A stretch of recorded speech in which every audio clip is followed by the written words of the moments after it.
Hey everyone, Cinephile Mike is here, and we are in Season 4 of Award Season Reviews, counting down to the 98th Academy Awards with 98 reviews in 98 days.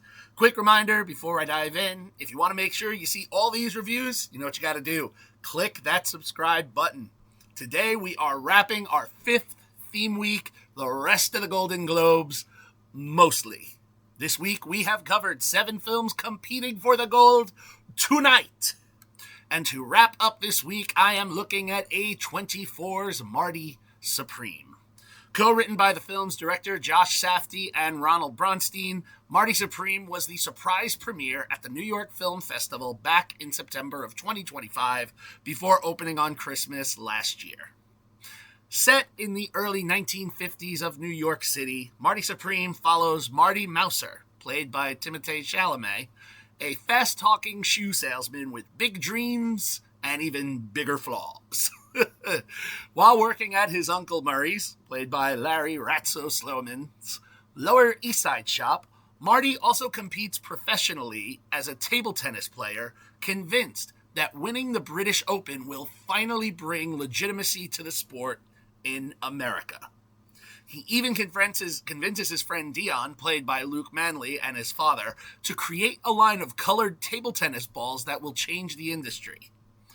When financial obstacles threaten his trip overseas, Marty makes a reckless decision that sets off a chain of consequences he never fully anticipates.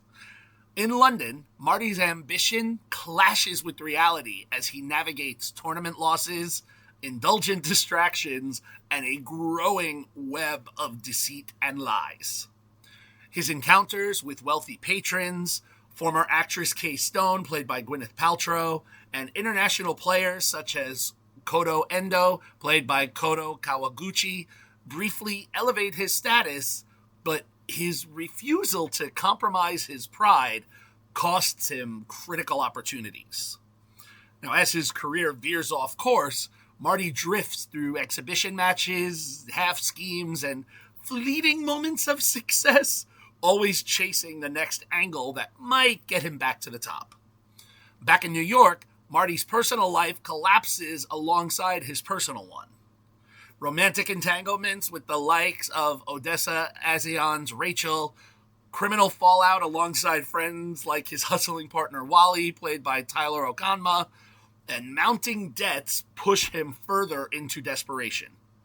As paths reconverge and last chances emerge, Marty is forced to confront the consequences of his selfishness and bravado.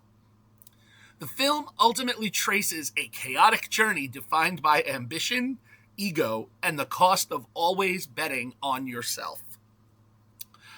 Marty Supreme is a challenging film to fully embrace, largely because its lead character is so thoroughly unlikable.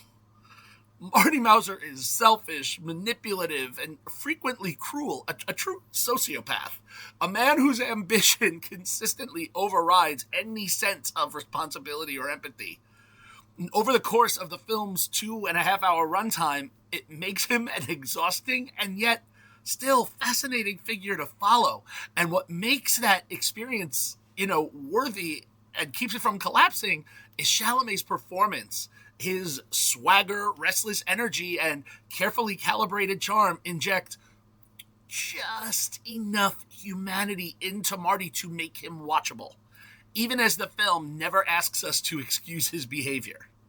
Chalamet doesn't soften the character, he makes him compelling in spite of himself. The supporting performances help ground the film's morally murky world. Odessa A'zian is excellent as Rachel, delivering a volatile, emotionally charged performance that captures both the damage that Marty inflicts and the agency that she struggles to reclaim. Gwyneth Paltrow's return to film is surprisingly restrained and genuinely effective. Rather than leaning into melodrama, she shapes Kay into a quietly sympathetic figure, her vulnerability serving as a sharp counterpoint to Marty's constant self-interest. Nearly every character in the film is operating with their own agenda, but the performances keep them from tipping into caricature, allowing the film's cynicism to feel intentional rather than hollow. That careful balancing act is a true testament to Safdie's direction. In his first solo feature directorial effort in 17 years, the confidence behind the camera is unmistakable. One of the film's most intriguing choices, I will also say, is the music. Although set in the 1950s, the soundtrack leans heavily into those 1980s track, an anachronism that initially feels jarring but ultimately reveals a thematic purpose, drawing these nice unexpected parallels between, the eras of excess and ambition. Paired with Daniel Lopatin's timeless propulsive score, the film finds a really effective, if not little strange, rhythm. And visually, the combined work of the costume production and cinematography teams fully immerse us in the period, with even the game of table tennis staged and shot like a high-stakes sporting spectacle, which evoked some of that, visceral intensity that we got in tennis in last year's Challengers. Now, let's talk box office and awards. Marty Supreme has broken some box office records for production company A24. It's currently sitting with $64,759,529 domestically and $8,942,161 internationally, for a worldwide take of $73,701,690 and growing. It's been in theaters less than a month. Critically, the film is doing well on both sides. 285 critic reviews give the film a 94% on the tomato meter, and over 2,500 audience reviews give the film an 83% on the popcorn meter. Award season wise, Marty Supreme is one of the most nominated films of the year, and we aren't done yet. Tonight, it is competing for 3 Golden Globes: Best Picture, Musical or Comedy, Best Actor in that genre for Chalamet, and Best Director for Safdie.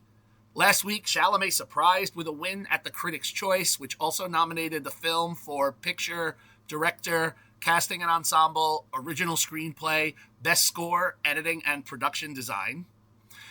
Named one of the movies of the year by both AFI and the National Board of Review, the film was recently nominated for 3 Actors, formerly SAG Awards, Outstanding Cast, Lead Performance for Chalamet, and the first big nod for Azayan for Supporting Performance. From the respective guilds, the film is nominated by the American Society of Cinematographers, the Casting Society of America, the Directors Guild of America, the Makeup Artists and Hairstylists Guild, the Producers Guild of America, the Art Directors Guild, and the Set Directors Society of America. As for its Oscar chances, the film has been shortlisted for casting, cinematography, makeup and hairstyling, and score. I believe it is almost a certainty for nods for picture, director, original screenplay, actor, and you know what? With that recent Actors Award nod, supporting actress, I think is definitely going to be one that raises the game right now. So where do I land? I'm ending this week on a high, and this is the first in this set of 7 that I give a solid 5 stars to. Again, while these characters are deplorable, there's something incredibly addicting about Safdie's film that makes me look forward to rewatching it again. I'm holding off a bit because I want a little more distance, but this one really stayed with me. Currently in theaters now, get out there if you want to see Marty Supreme. You will not regret it. All right. Thank you for joining me for episode 35 of Award Season Review Season 4. We'll be doing this every day for the next 63 days, so stay tuned. Join me tomorrow as I begin a new theme week and fun little preview. It's a strong week of some amazing films. I swear, 2025 was one of the best years on record recently for film. To make sure you get all that, be sure to like this video, subscribe to the channel, share it with your friends, drop your thoughts in the comments. You can follow me everywhere on social platforms, on Letterboxd, and of course, head over to my website, cinephilemike.com, for lots more movie goodies. All right, see everyone tomorrow with the next review and the new theme week, but until then, this is Cinephile Mike saying take a break and watch something new.